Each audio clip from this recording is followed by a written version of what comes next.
L'Art nouveau est un thème qui me fascine depuis toujours. Avant de commencer le vif du sujet, je vous pose une question. Qu'est-ce que l'Art nouveau ?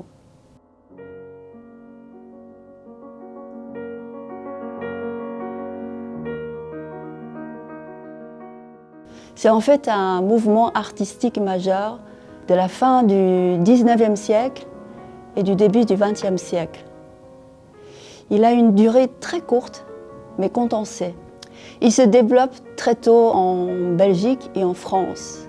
Lorsque vous citez ces 4 mots, la ligne, la courbe, l'imaginaire de la femme et l'imaginaire floral, vous êtes au plein cœur de l'Art nouveau. L'Art nouveau enchante Bruxelles depuis plus qu'1 siècle. Aujourd'hui, je choisis de vous présenter 3 lieux d'Art nouveau.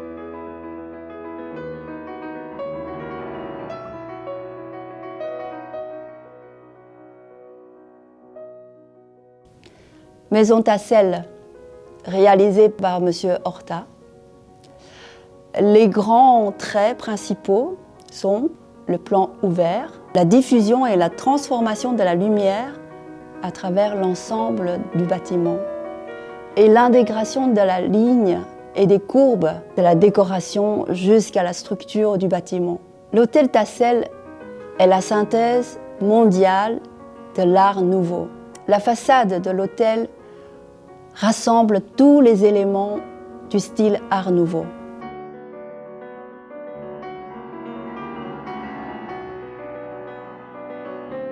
Maison Ancart, qui est réalisée par M. Paul Ancart.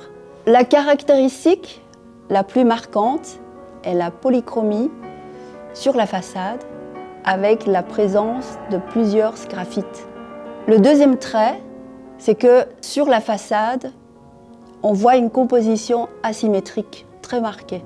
Cette réalisation va rencontrer un grand succès parmi des spécialistes belges, mais aussi étrangers. Ici, je vous dévoile un des secrets de son succès. Il décèle très tôt l'architecture chinoise traditionnelle et il acquiert de la connaissance par le biais de publications d'époque.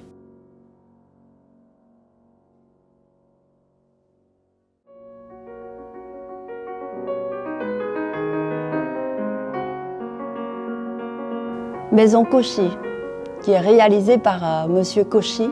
La façade de cette maison est très linéaire et géométrique. Les matériaux typiques de l'Art nouveau sont ici remplacés par un crépi qui enduit la façade à la manière d'un tableau. Ça s'appelle un sgraffite.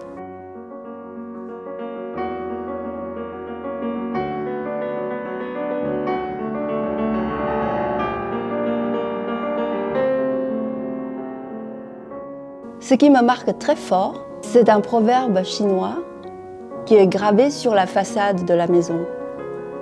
La façade d'une maison n'appartient pas à son propriétaire, mais à celui qui la regarde.